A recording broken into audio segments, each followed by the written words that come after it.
Okay, so looking at your scales and arpeggios, you should now have covered all of the scales and arpeggios listed for grade 2, which would be good.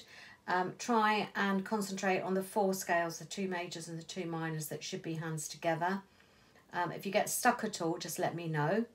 Arpeggios, just to remember, with D major, D, F sharp and A major, A, C sharp and E.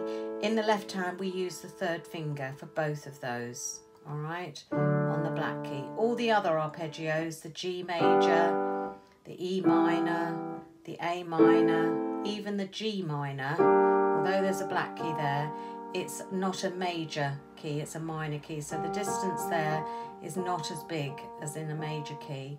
So the 4th finger is used for all the other arpeggios, but D major and A major, make sure you use the 3rd finger.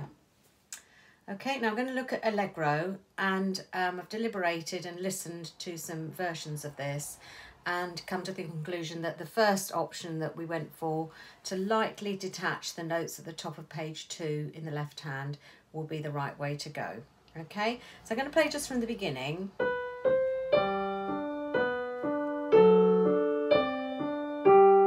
Be careful in bar 3 that you don't slip on any of the notes here.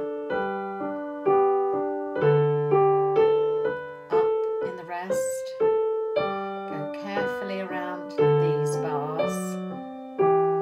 Now lift the right hand.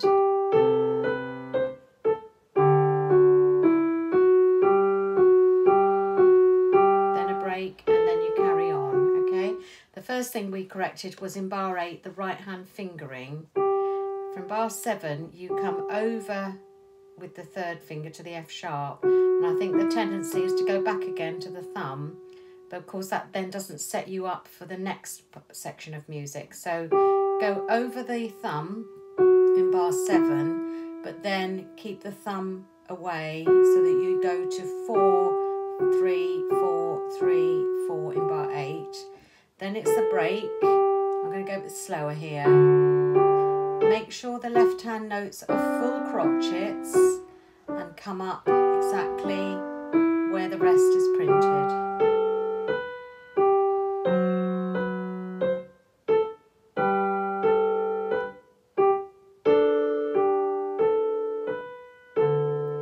Now there'll be an automatic break in the right hand here, but the left hand stays legato. Okay, and now we change slightly. Keep all these left hand notes just a little bit detached.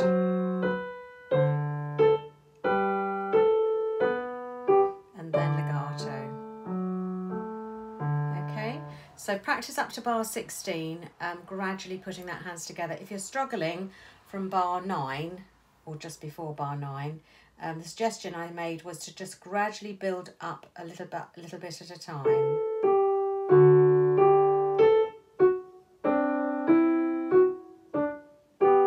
Just go up to the first notes in bar 10, all right? Do that a few times.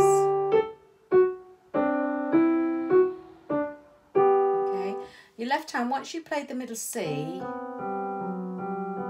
the next notes are all where your fingers should be placed, so don't be tempted to think you've got to move the left hand around. I know the notes are detached, but the fingers actually should stay quite still on the keyboard, okay?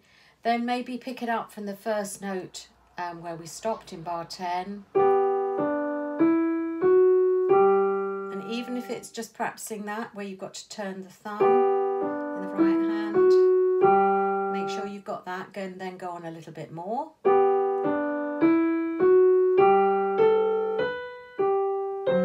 And then stop on the next note in the next bar, and so on. It is rather repetitive practice, but that is the sort of music this is, and that's the only way, unfortunately, to learn it. So going on from bar 12,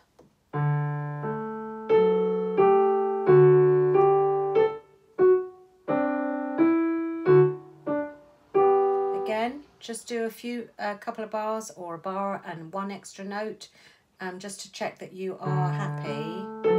I'll do that again.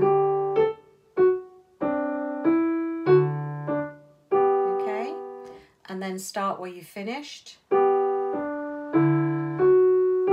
Okay, you should have the thumb written there. It's not written on my music, but again, the equivalent bar that the right hand is playing from the first time you play that section, make sure the same fingering is in place.